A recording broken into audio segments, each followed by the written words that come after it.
Como já vimos, os diodos possuem baixa resistência quando estão instalados no sentido direto da corrente, ou em polarização direta. Por outro lado, eles possuem alta resistência quando estão instalados no sentido inverso da corrente, ou em polarização inversa. Sabendo disso, agora podemos testar se o diodo está perfeito ou não. Para medirmos diodos, precisaremos colocar a escala do multímetro na escala adequada à medida de diodos, né? Então, vimos aqui no multímetro que tem uma única escala com o símbolo de um diodo e é a escala que nós vamos utilizar para medir diodos e transistores.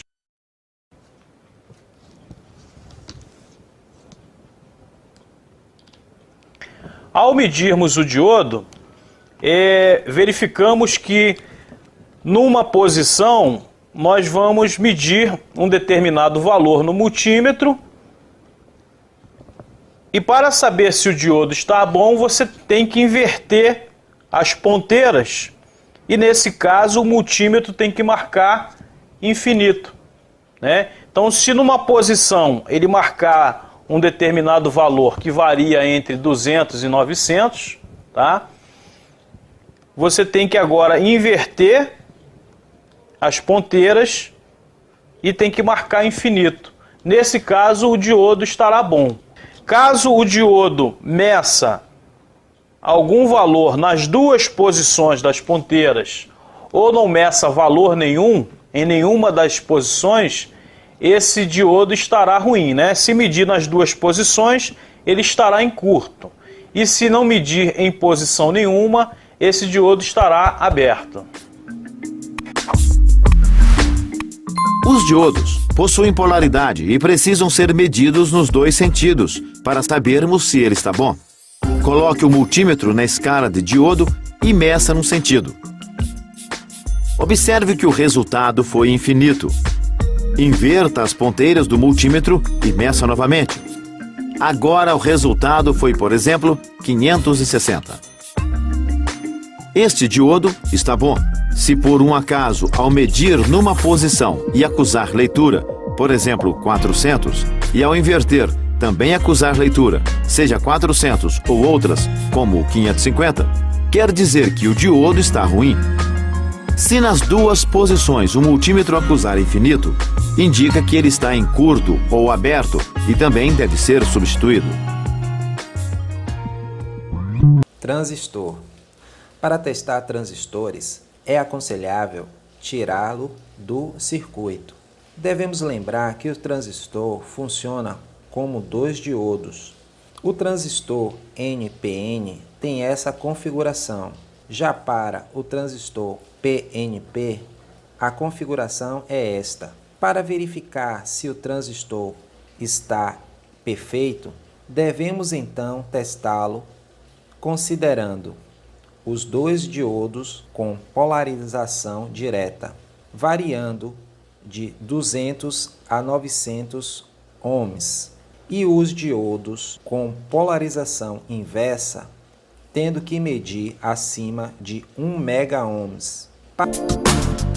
Para um diodo NPN em bom estado, as medidas com multímetro na escala de diodo devem apresentar os seguintes resultados. Do coletor para o emissor em polarização direta e inversa maior que 1 megaohms. Da base para o emissor, a polarização direta entre 200 e 900 ohms. E na polarização inversa maior que 1 megaohms. E da base para o coletor, a polarização direta de 200 a 900 ohms. E na polarização inversa maior que 1 megaohms. Para medirmos transistores agora, vamos utilizar o multímetro na mesma escala de medida de diodo. Existem 3 terminais no transistor: base, coletor e emissor. Então a base é o terminal que sempre vai dar medida com o coletor e com o emissor numa determinada posição das ponteiras.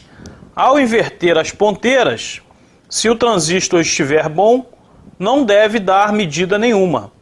nem entre base e coletor, nem entre base e emissor, nem entre coletor e emissor em nenhuma das posições deverá dar medida na escala de diodo, né? Então, atestando que esse transistor está bom. Caso dê alguma medida, esse transistor pode estar em fuga. E se a base não der para um dos dois terminais, que não der para o coletor nem para o emissor, é porque esse transistor vai estar aberto e precisa ser substituído. Como vimos nesse transistor aqui, ao medirmos os seus terminais, encontramos uma baixa continuidade, né? Medindo para ambos os lados dos terminais, né? Indicando que esse transistor está em curto e deve ser substituído.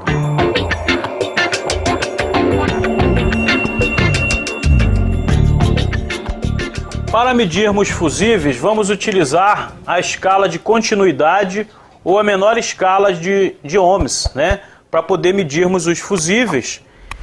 Nesse caso, o fusível ele pode ser medido até na própria placa, né? Então, identificamos o posicionamento dele e ao medirmos, se ele estiver bom, tá? Vai dar uma baixa resistividade e nos casos de embutímetros que possuam bip, né? Que é o recomendável, ele vai dar um bip se o fusível estiver bom. Se o fusível estiver aberto, não vai dar bip nenhum e o multímetro vai se manter com o mostrador em infinito.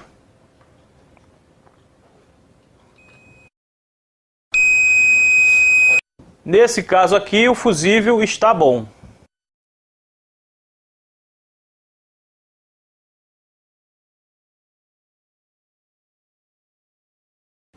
Como vimos, esse último fusível encontra-se aberto, né? Marcando no multímetro infinito, indicando que ele está aberto, né? Caso ao trocá-lo se queimar novamente, indica que há algum componente na frente, né? Que está em curto, causando a queima desse fusível, né? Então, antes de trocar novamente esse fusível, deve-se pesquisar qual componente que também está em curto. E ao substituir este fusível, coloque sempre um de mesma capacidade de corrente, né? Nunca aumente a capacidade de corrente.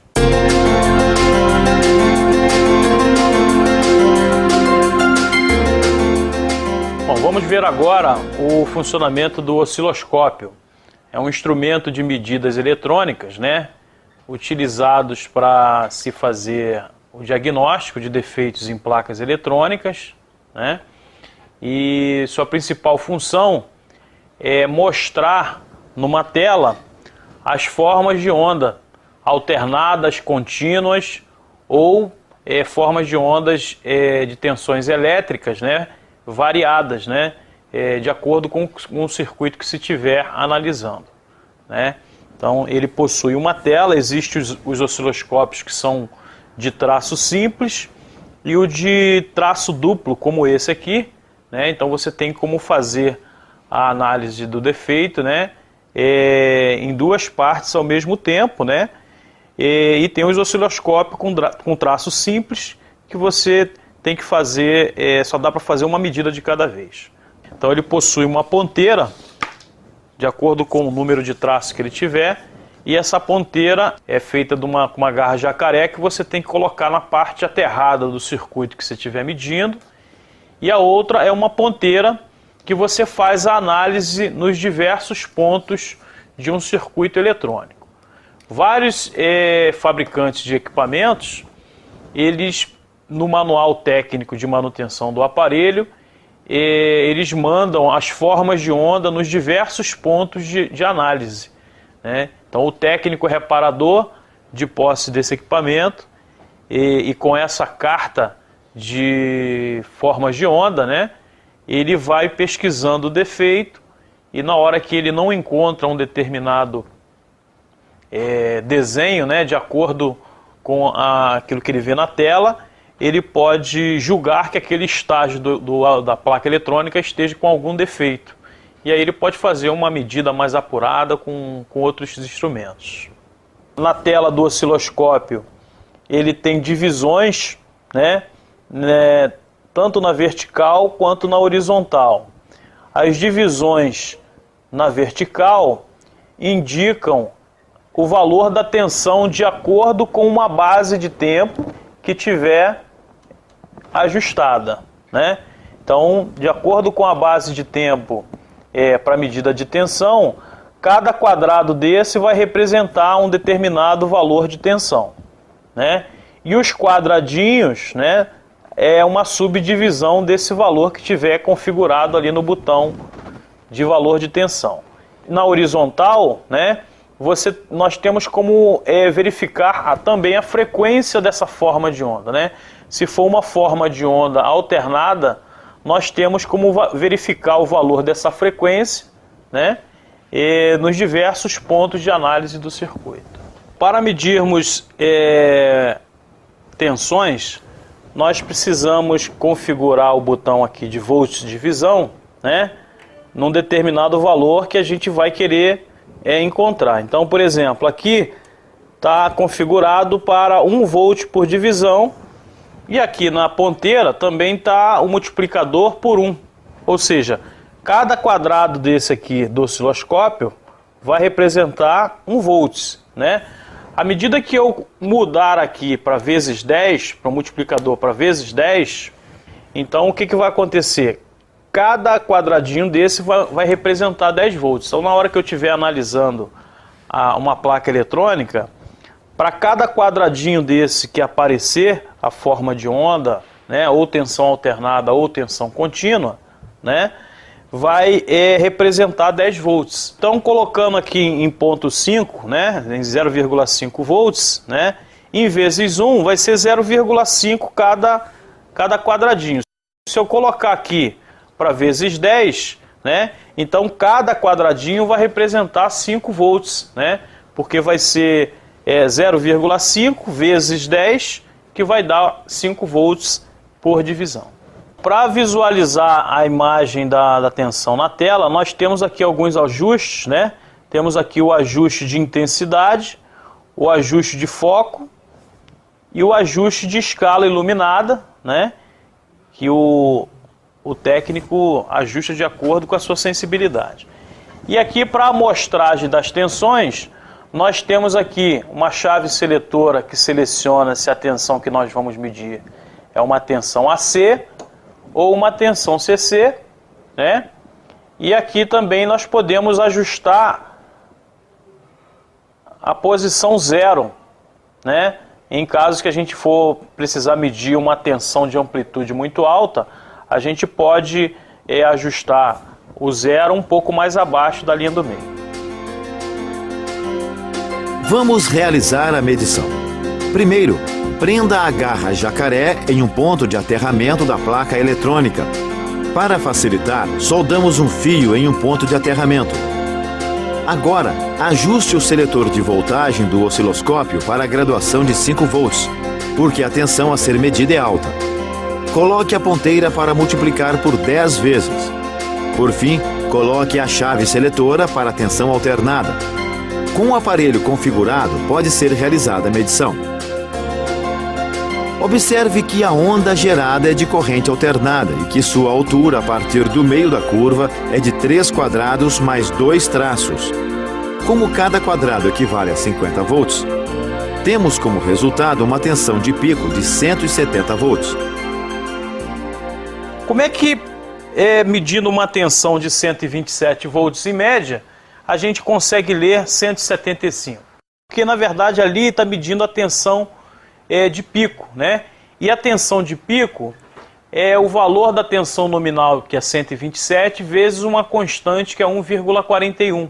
Então, para a gente achar a tensão de pico, é só multiplicar a tensão nominal por 1,41 e a gente vai achar os 175 volts mostrado ali pelo osciloscópio.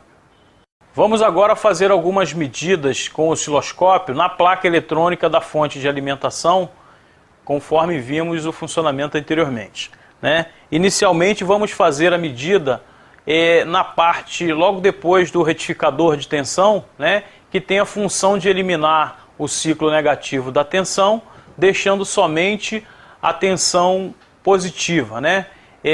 Logo depois do retificador e junto com o capacitor, nós vamos medir uma tensão contínua, também na ordem de 175 volts, porque após a retificação e a filtragem, essa tensão ela é retificada pelo pico, né? Então o pico é 175 volts. Então é a tensão que a gente vai encontrar logo depois do retificador. Vamos agora medir a tensão logo após os retificadores, né? Os retificadores e os capacitores têm a função de retificar a tensão. Então aquela tensão de 175 volts alternado, agora foi retificado e filtrado para uma tensão de 175 volts contínua. Então ela foi retificada e filtrada pelo pico, pela tensão de pico que é 175 volts. Agora nós retiramos o capacitor logo após a ponte retificadora e verificamos ali no osciloscópio uma tensão pulsante, né, somente positiva, né? Vimos que eliminou o ciclo negativo da tensão, ficando somente uma tensão positiva pulsante. Esse tipo de forma de onda que vimos aí é muito comum acontecer em fonte de alimentação quando o capacitor principal ele se danifica ou estoura, né, ou estufa. E nós vamos encontrar essa tensão somente positiva pulsante no lado logo após o retificador de tensão.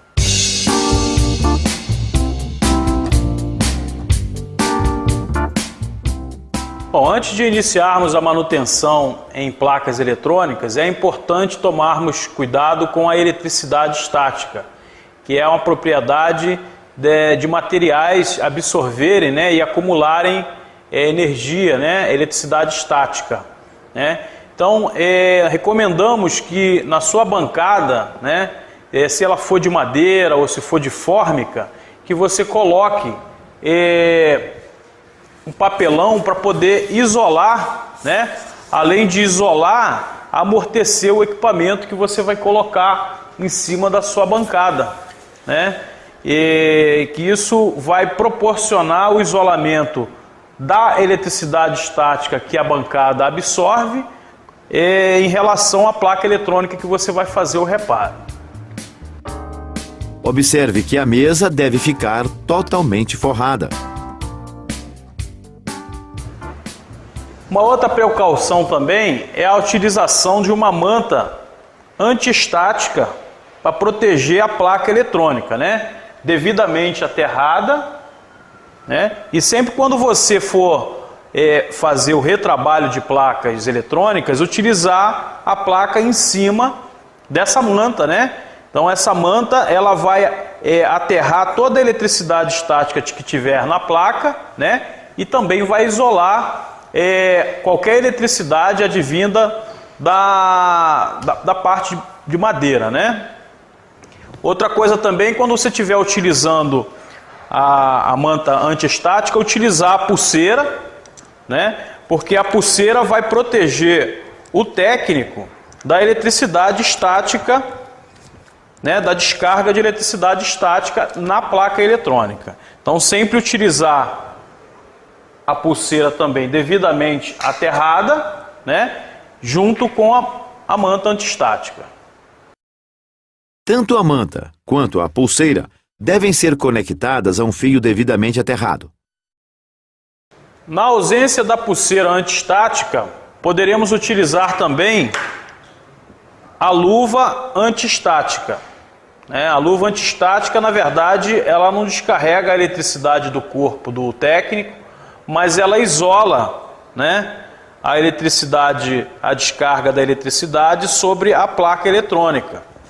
Então você pode usar ou a luva ou a pulseira antiestática. Só que quando você usa a luva antiestática, ao manusear placas ou componentes muito pequenos na placa, você perde um pouco a sensibilidade, né? Então, alguns técnicos dão preferência em utilizar a pulseira, né? Porque dá muito mais mobilidade para as mãos. Estudamos neste módulo como realizar medidas nos diversos componentes existentes em placas eletrônicas em equipamentos de informática. Vimos que, de forma geral, estas medições são simples, mas de fundamental importância para se detectar componentes com problemas. Outro fator importante para um bom técnico de informática é sempre estar preocupado com a eletricidade eletrostática, que pode queimar componentes e até equipamentos de clientes.